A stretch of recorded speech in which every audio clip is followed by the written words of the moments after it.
আমি facial hair remove করি 19 সাল থেকে। আজকে আমার ফেসিয়াল হেয়ার রিমুভের A to Z ডিটেলস আমি শেয়ার করব। Welcome to my glow up at home series. এই সিরিজে থাকবে কিভাবে আপনি 1 টাকা খরচ না করেও আপনার স্কিন, বডি, হেয়ার সবকিছু গ্লো করাতে পারবেন ঘরে বসেই। আমার স্কিন, হেয়ার, বডি, নেলস কোনো কিছুই ঠিকঠাক ছিল না। আমার এখনকার স্কিন, হেয়ার ঠিক এরকম, আর এই সব কিছু আমি ঠিক করেছি ঘরে বসেই। আপার লিপের সমস্যাটা কম বেশি আমাদের সবারই থাকে, এন্ড এটা নিয়ে আমরা খুবই বিরক্তিতে থাকি। এই প্রবলেমের সব থেকে বেশি সলিউশন যায় থ্রেডিং এ। অনেকেই সুতা দিয়ে আপার লিপ অংশটা ক্লিন করে, আবার অনেকে ওয়াক্সিং করে। তবে আমি সেই 19 সাল থেকে ইউজ করি ফেসিয়াল রেজার। ফেসিয়াল রেজার নিয়ে আসলে অনেক ভুল ধারণা আছে। অনেকেই মানেন ফেসিয়াল রেজার ইউজ করলে লোম আরো দ্বিগুণ হয়ে ওঠে। এটা কিন্তু একদমই ভুল ধারণা। শেভিং, ওয়াক্সিং, থ্রেডিং সবই কিন্তু একই জিনিস। থ্রেডিং বা ওয়াক্সিং এর সুবিধা হচ্ছে লোম একটু দেরিতে উঠে, আর অসুবিধা হচ্ছে এটা প্রচন্ড ব্যথার কাজ, অনেকেই এটা সহ্য করতে পারে না।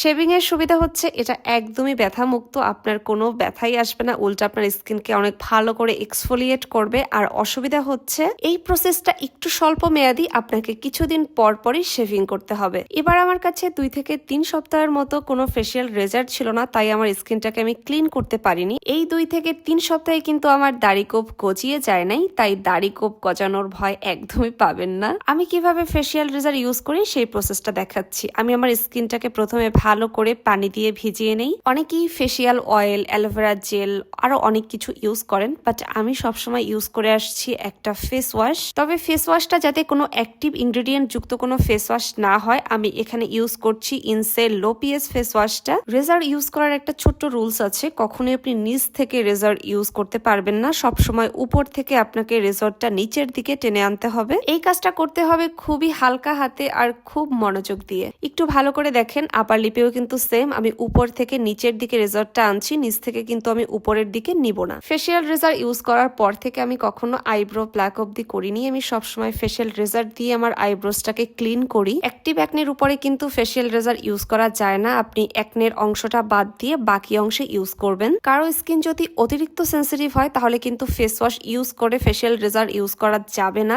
আপনি সেক্ষেত্রে অ্যালোভেরা জেল বা যে কোনো সুদিং জেল ইউজ করবেন। শুকনো ফেসে কোনোভাবেই ফেসিয়াল রেজার ইউজ করা যাবে না। একবার ফেসিয়াল রেজার ইউজ করে যখন সেকেন্ড টাইম ইউজ করবেন, তখন কিন্তু খুব ভালো করে হাইজিন মেনটেন করবেন। স্যাভলনের পানি বা গরম পানিতে ভালো করে চুবিয়ে তারপরে ফেসে ইউজ করবেন। ফেসিয়াল রেজার কিন্তু এক ধরনের ফিজিক্যাল এক্সফোলিয়েটর। এটা ইউজ করলে আপনার স্কিন ইনস্ট্যান্ট গ্লোই লাগবে, অনেক ব্রাইট লাগবে। এছাড়াও আপনার স্কিনে খুব ভালো করে মেকআপ বসবে। রেজার ইউজ করার পর কোনো অ্যাক্টিভ ইনগ্রেডিয়েন্ট যুক্ত কোনো সিরাম বা কোনো কিছু ইউজ করা যাবে না। আমি just skin wet daily gel ময়শ্চারাইজারটা ইউজ করছি। কিছুক্ষণ ওয়েট করে স্কিনটাকে ভালো করে ড্রাই করে আমি ইউজ করব সানস্ক্রিন। দেখেন স্কিনটা কতটা গ্লোই আর ব্রাইট লাগছে। স্কিনও বা ইনসাইড যে কোনো প্রোডাক্ট আমার কাছে পেয়ে যাবেন ফ্রি হোম ডেলিভারিতে। অর্ডার করতে ইনবক্স করতে পারেন গ্লোনিয়া বাই হুড়িতে বা স্ক্রিনে দেওয়া এই হোয়াটসঅ্যাপ নাম্বারে। টাটা সবাইকে।